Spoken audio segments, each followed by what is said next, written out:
तकलीफें भक्तों को मिलते हैं, ये बाहरी बात है। अंदर क्या सुख मिलता है वो दिखाया नहीं जा सकता।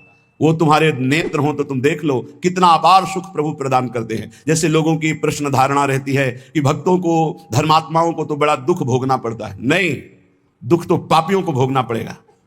दुख की स्थिति में भी महासुख में जो निमग्न है, उन भक्तों के हृदय की गति को तुम मानसिक दृष्टि से नहीं देख सकते। अगर भक्तों को दुख में दुख मिलता तो माता कुंती कभी दुख नहीं मांगती। उन्होंने दुख में सुख सिंधु को पाया है। जब सुख आया तो सुख सिंधु गया द्वारिका, इसीलिए रोक दिया रथ को और फिर विनय की कि मुझे ऐसा सुख नहीं चाहिए जिसमें आप द्वारिका के लिए जाओ। हे सुख सिंधु, मुझे पग पग पर दुख मिले, क्योंकि जब जब दुख मिला तब तक सुख सिंधु हमारी तरफ आते दिखाई दिया। आपकी मधुर माधुरी, श्रीअंग की लावण्य, अद्भुत मुस्कुराहट, आप हमारी तरफ और निर्भय रहो, बस ये मुझे चाहिए। और ये मिलता है अगर दुख में तो मुझे लाख लाख दुख दीजिए, मुझे सुख नहीं चाहिए। कौन जानता है, सब बहिर्मुख बाहरी वृत्ति रखने वाले भक्तों को बड़ा दुख होता है। फिर सुख किसको होता है? देखो कह रहे हैं, प्रभु के अनुपम सुख सागर में जो डूबा रहता है निस्दिन, है मिलता नहीं कहीं ढूंढे उसको दुख का तिल भर जीवन। शरीर से असंग रहो, वृत्तियों से असंग रहो। ये झूठा, ये कपटी, ये दुष्ट संसार कभी तुम्हें सुख नहीं दे सकता। मान लो हमारी बात। अगर तुमने सुख लेने की या सुख देने की भावना की संसार में, तो फंस जाओगे। एकमात्र प्रभु से संबंध और प्रभु का भाव, तब तो चलेगा। प्रभु का भाव छोड़ दिया और व्यक्ति भाव लेकर सुख दुख का व्यापार किया, फंस जाओगे, फंस जाओगे। एकमात्र प्रभु संबंध, निर्विकार। ये बहुत दुष्ट संसार है, ये समझ में नहीं है। सेवक जी महाराज कहे, एक संसार दुष्ट की संगति, ताहू में तुम पुष्ट करावो, बिनती करो सकल धर्मिन सो धर्मी हुए जिन नाम धराओ। स्वार्थ सकल तजी गुरु चरणन भजी, गुण नाम सुनि कति संतन सो संग करी। काल ब्याल मुख भर्यो कफ पित्त बात भर्यो, भ्रमयो कत अनन्य कहे कि जी लाज धरी। स्वार्थ का त्याग करके गुरु चरणों का भजन करो। तुम्हारा शरीर कफ बात पित्त से बना हुआ, कभी भी नष्ट हो सकता है, इस पर विश्वास मत करो। हर समय भजन, लाख समझाओ। ये तब समझते हैं ऐसे जड़ जीव जब इनको भयानक दंड मिलता है। ये प्रार्थना, विनय, कृपा, इन शब्दों से इनका परिचय नहीं होता। ये दंड, तिरस्कार, भयानक दुख की जब परिस्थितियां आती, तब ऐसे दुष्ट पुरुषों को पता चलता है कि कोई है ईश्वर, कोई है विधाता, विधान करने वाला, अब मुझे वो बचा ले। तब उसको याद आती है भगवान की। इस संसार में जो वस्तुओं का, व्यक्तियों का मिलना है, वो प्रारब्ध से होता है। मिलना और बिछुड़ना जग में है निश्चय प्रारब्ध अधीन, किंतु चित्त का स्मृति सम्मेलन रहता नितंतर में लीन। बाहरी व्यक्ति, बाहरी वस्तु, बाहरी स्थान का संयोग प्राप्त होने पर यदि हमारा चित्त हमारे इष्ट के चिंतन में है तो सही निकल जाओगे, माया फंसा नहीं पाएगी। और अगर आपका भगवत चिंतन छूटा तो हर व्यक्ति, हर वस्तु, हर स्थान आसक्ति रूपी दोष पैदा करके आपको अपने अधीन कर लेगा। विश्वास कीजिए, जो बड़े बड़े दिग्गज दिशाओं को भी जीत सकने की ताकत रखते थे, वो वासना में फंस करके नष्ट हो गए। जो अपनी भुजाओं के बल से लोकपालों को भी भयभीत कर दे ऐसे सामर्थ्यशाली थे, वो इंद्रियों की गुलामी में नष्ट हो गए। इसलिए वस्तु, व्यक्ति, स्थान का सानिध्य पर भगवत चिंतन न छूटने पावे तो कोई फंसा नहीं पाएगा। फंसते हुए भी निकल जाओगे, और भगवत चिंतन छूटा तो निकले हुए भी फंस जाओगे। आपको लगा मैं निकल गया, पर अगला कदम दलदल में ही होगा और आप फंस जाओगे। इसलिए प्रारब्धानुसार व्यक्ति, वस्तु, स्थान, भोग सामग्री आ सकती है, पर उसको भोगना ना भोगना ये तुम्हारे ऊपर है। चित्त का भगवत चिंतन से तार जुड़ा हुआ है तो आपका निर्णय ठीक होगा। अगर तार टूट गया चिंतन का तो विषय रस गिरा लेगा आपको। और अगर चिंतन चल रहा है तो कहीं भी तुम्हारी ममता नहीं फंसेगी। बढ़ती रहती ममता प्रतिपल, रहता चित्त दिवस निशिलीन, होता नित्य निवास हृदय में, रहती जैसे जल में मीन। निरंतर चिंतन चल रहा है तो व्यक्ति, वस्तु, स्थान के बीच में रहते हुए, बड़ा सूक्ष्म विषय है। निरंतर चिंतन चल रहा है प्रियालाल का तो वस्तु, व्यक्ति, स्थान के बीच में रहते हुए भी ममता प्रियालाल में होगी, वस्तु में नहीं, व्यक्ति में नहीं, स्थान में नहीं। हम लोगों से यही भूल हो जाती है कि वस्तु, व्यक्ति, स्थान का प्रारब्धानुसार सानिध्य मिलने पर हम प्रभु को भूल जाते हैं और उसका भोग करने लगते हैं, जिससे हम फंस जाते हैं। फिर हम प्रभु की मुस्कुराहट नहीं, फिर हम संसार की मुस्कुराहट देखना चाहते हैं। ये खुश रहे, ये प्रसन्न रहे। कभी दुष्ट प्रसन्न नहीं हो सकता, दुष्ट हृदय कभी प्रसन्न नहीं हो सकता। है ध्यान रखना। जीवन में अनुभव की बात जो हम कहते हैं उसको पकड़ लो। यदि सुखी होना चाहते हो तो भीतर और बाहर से असंग रहो। किसी को भी दुलार मत करो, ना अपनी इंद्रियों को, ना बाहर किसी को। अगर किसी को दुलार किया तो फंस जाओगे, और फंस जाओगे तो छुटाने वाला गोविंद है, वो छुटाएगा। पहले एक बार तुम्हें मुंह की खानी पड़ेगी, क्योंकि तुमने गोविंद की नहीं मानी, तुमने गुरु की नहीं मानी, इसलिए एक बार तुम्हें घुटने टेकना पड़ेगा माया के आगे। अब हो गए जब राधा के, तब शोक भय कुछ भी नहीं, सब तरफ धारा प्रबल आनंद की है बह रही। असंग होकर जब हम राधा किशोरी की हो गए तो आप देखेंगे रात दिन आनंद की धारा बह रही है। इसलिए उत्तमा भक्ति का लक्षण है किसी भी तरह की कोई अन्य अभिलाषा हमारे हृदय में जागृत ना होने पाए। यह सबसे ज्यादा भक्ति में बाधा पहुंचाती, भक्ति में, ज्ञान में, किसी भी योग में। गीता जी में भगवान ने कहा है ज्ञानियों का नित्य बैरी है काम, कभी ना घाने वाला महापापात्मा, इसको मार डालो अर्जुन। जो भगवत मार्ग में चलते हैं बहुत ये गूढ़ विषय है।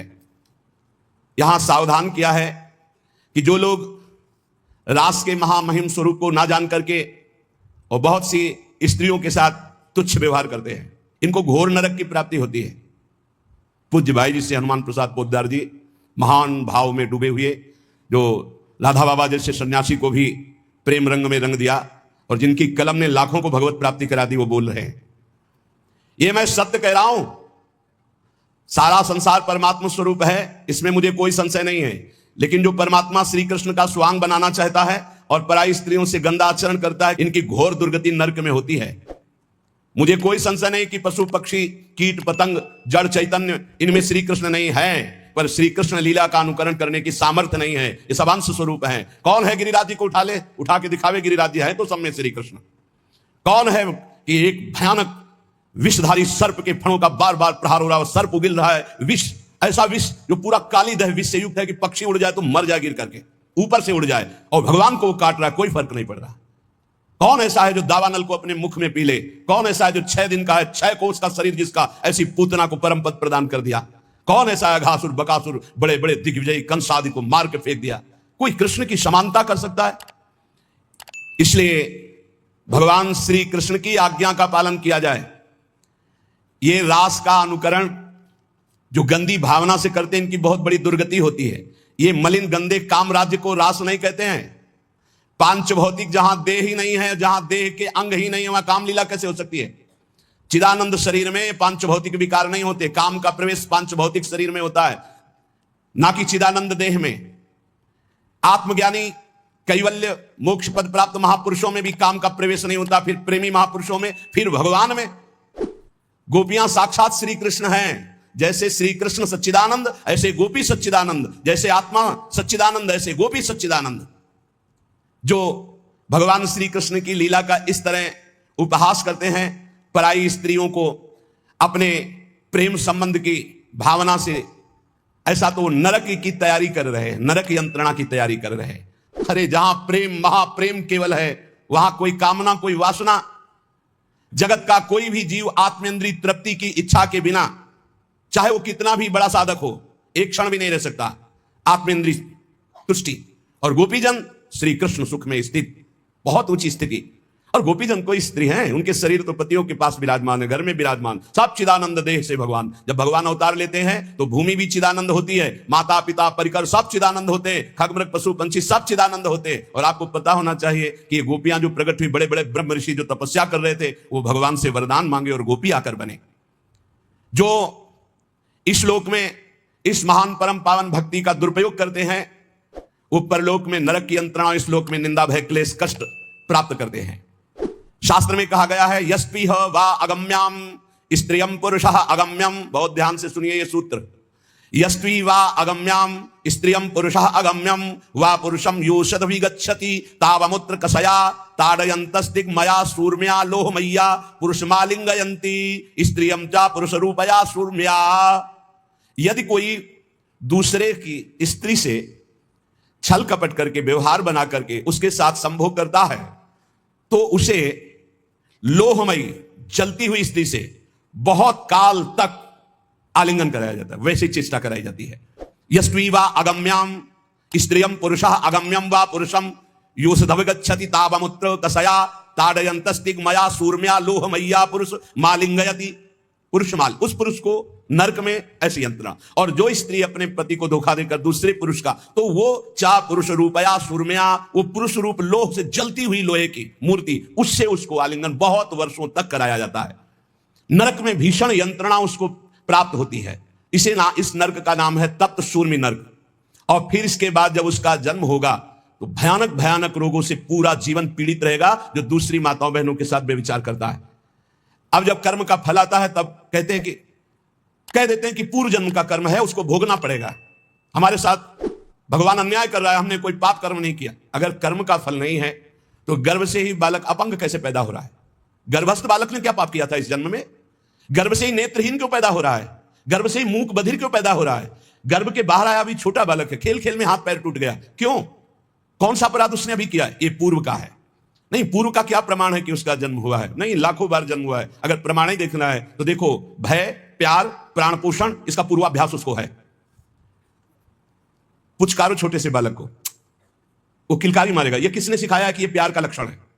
ऐसे करो, वो रोने लगेगा। ये किसने? ये भय का लक्षण है।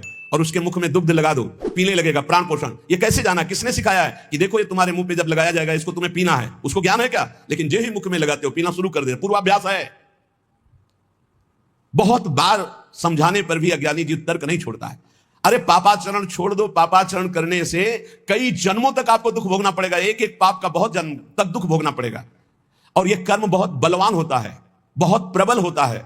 बड़ी कृपा भगवान की है जो बड़े भारी कर्मों का हिसाब हमें छोटे में दे करके भुगता रहे हैं। इसलिए उपासक को चाहिए कि भगवान की लीलाओं का गायन करे, ये विश्वास रख करके कि निश्चित हम परम मंगल करने वाला भगवान का नाम गुण कीर्तन है।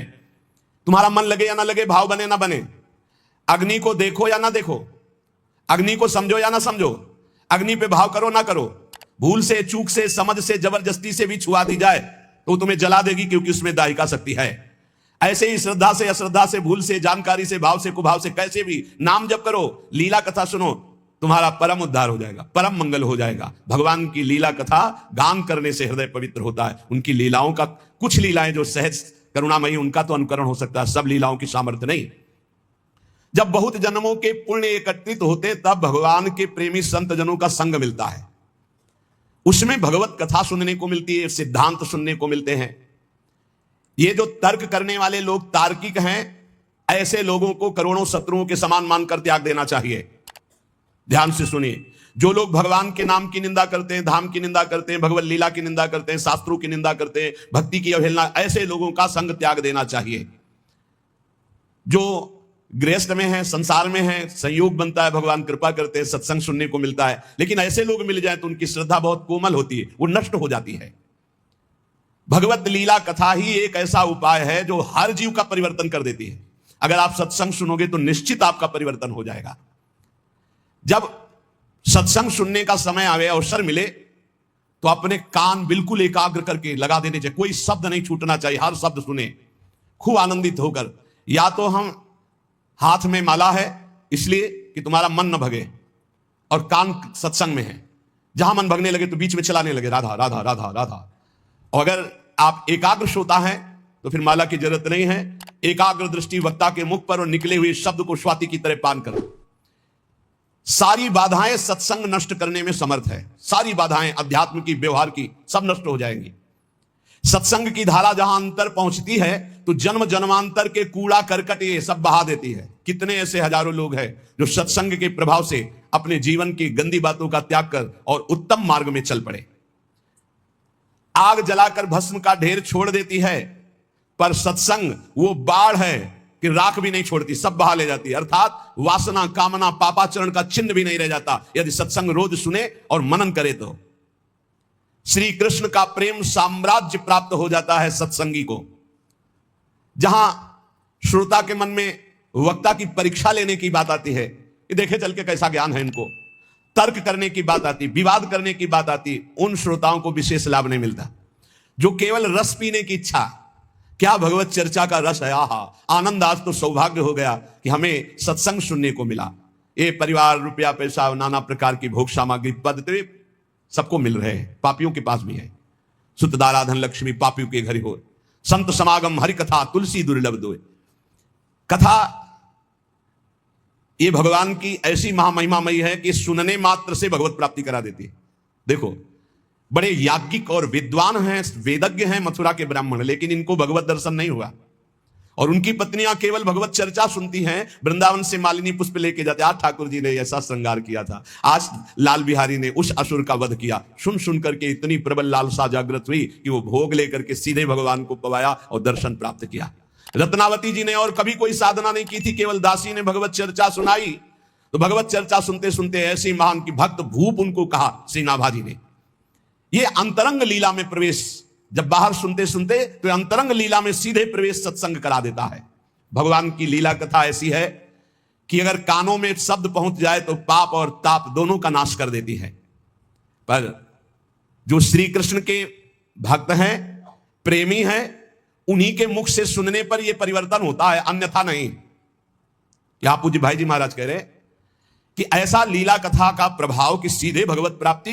तो जो श्री कृष्ण के भक्त हैं, प्रेमी हैं, जो रुपया के भक्त नहीं, मान प्रतिष्ठा के भक्त नहीं, व्यवहार के भक्त नहीं, केवल परमार्थ के भक्त हैं, उनको ये वाणी में उनमें प्रवीणता होती है, यह सामर्थ्य होती है कि जीव के स्वभाव का परिवर्तन मर्दन करके उसमें भागवतिक स्वभाव प्रकाशित कर देना। जब कोई श्री कृष्ण भक्त, श्री कृष्ण प्रेमी भगवत चर्चा करता है तो अहोभाग्य, बड़ा सौभाग्य उसका जिसको सुनने को मिलता है। तब उसके पाप ताप सब भस्म हो जाते हैं, क्योंकि उनकी वाणी श्री कृष्ण से जुड़ी हुई है, उनका चित्त श्री कृष्ण से जुड़ा हुआ है। अतएव जो शब्द उच्चारण करते हैं उसमें श्री कृष्ण की सामर्थ्य होती है और जीव का परिवर्तन कर देती है। ज्ञान योग से भगवान को ब्रह्म समझकर भजने वाले संसार से मुक्त होना चाहते हैं। अष्टांग योग वाले समाधि में स्थित होकर परमात्मा की दिव्य सिद्धियां और ज्योति दर्शन पाना चाहते हैं। ऐश्वर्य ज्ञान युक्त भक्त लोग सामीप्य सायुज्य आदि मोक्ष चाहते हैं। ये सब आत्महित चाहते हैं।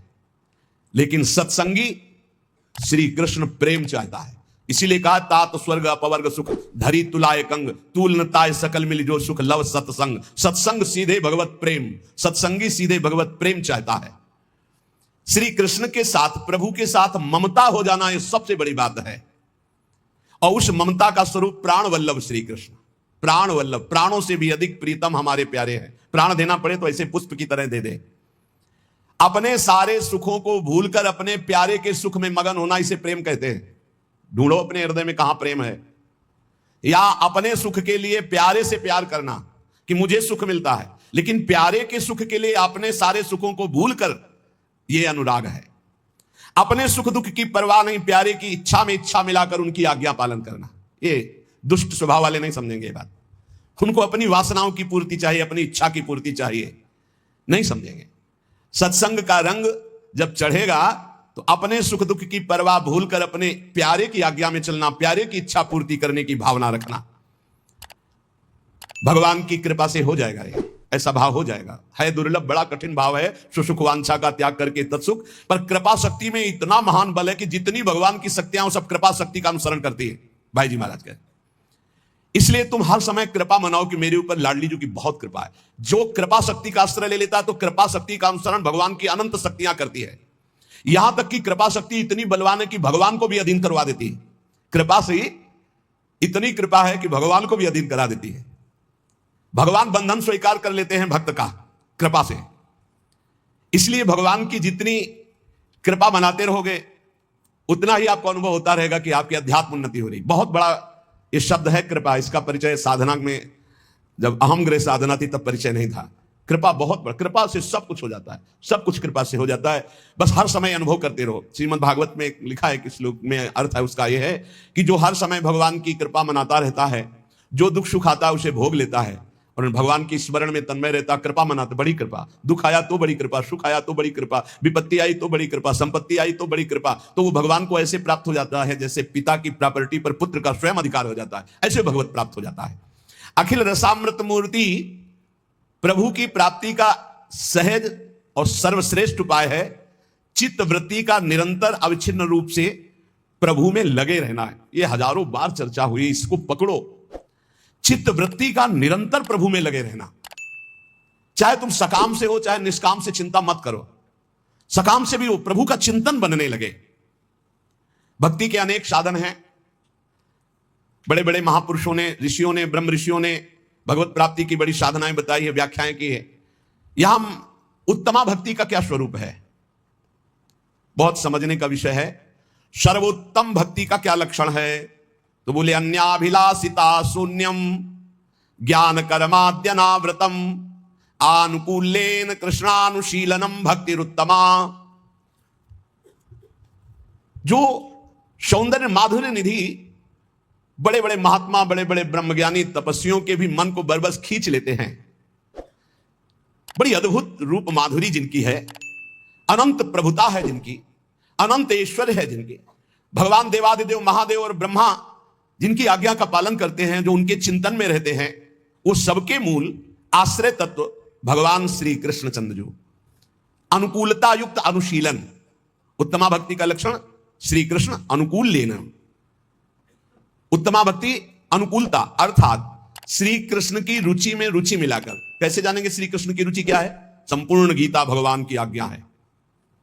भागवत में एकादश स्कंद में उद्धव जी को जो आदेश कर रहे हैं, हम सब भक्तों को आदेश कर रहे हैं, भगवान श्री कृष्ण की आज्ञा के अनुसार ही शरीर से क्रिया हो। वाणी से हम वही बोले जैसा भगवान का आदेश है, मन वही निरंतर कार्य करे जो भगवान की प्रियता का, इसे कहते हैं